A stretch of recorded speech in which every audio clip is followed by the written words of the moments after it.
Dear colleagues, today we report on the research in progress that is being carried out at the Institute of Philology and Intercultural Communication of Kazan Federal University. The research aims at defining differences in mastering languages by three main categories of people: monolinguals, bilinguals, and multilinguals.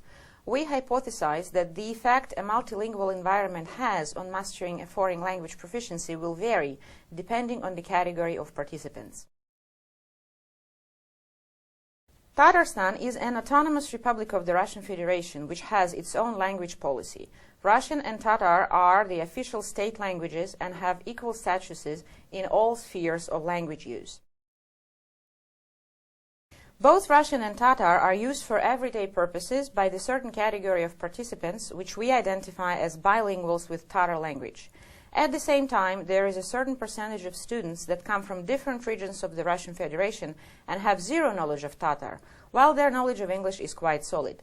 This group is identified as bilinguals with English language. Multilinguals are those students that have pretty solid knowledge of both English and Tatar in addition to Russian, which is the mother tongue for all three groups. As is widely accepted by the professional community, the Logit scale underlying the CEFR scale reveals that its levels are not equidistant, meaning that A2, B1, and B2 are about twice as wide as the A1 level. In other words, learners will take much longer to move from A2 to B1 than to move from A1 to A2. Now I'd like to say a couple of words about our research algorithm stages. In stage 1, we scrutinize the curriculum of first, second, and third year students majoring in various subjects in polylingual environment. In stage 2 of the research, we conducted two series of tests of around 500 participants. The first tests were held in September 2022, while the second test set was conducted in December 22 and January 23, after an average of 147 guided hours of teaching English. As can be seen from this slide, English bilinguals and multilinguals in their first year of studies demonstrated no significant progress. Monolinguals demonstrate more noticeable progress than bilinguals with Tatar language, while more of the latter progress quicker than expected compared to the first group. As regards second-year students, a greater percentage of second-year students in Tatar bilingual group improved their English level compared to all other categories. The same group also accounts for the most significant share of those who progress quicker than expected.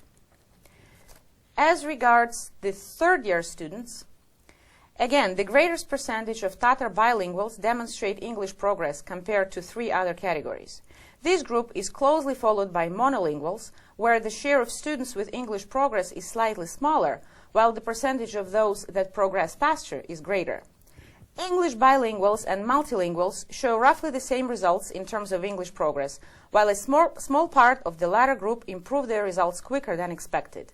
At the same time, these two categories also account for the biggest shares of students whose results remain unchanged.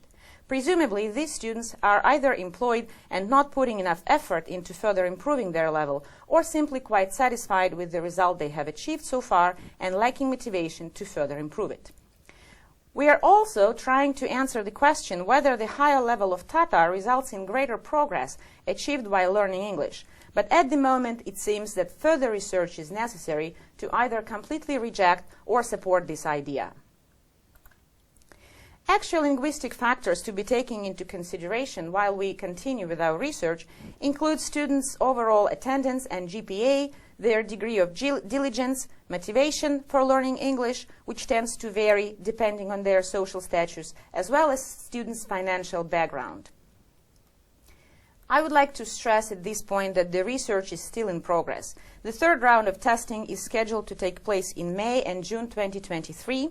End-of-the-year progress tests are to be carried out, and the data collected will then be analyzed and compared with the result previously obtained.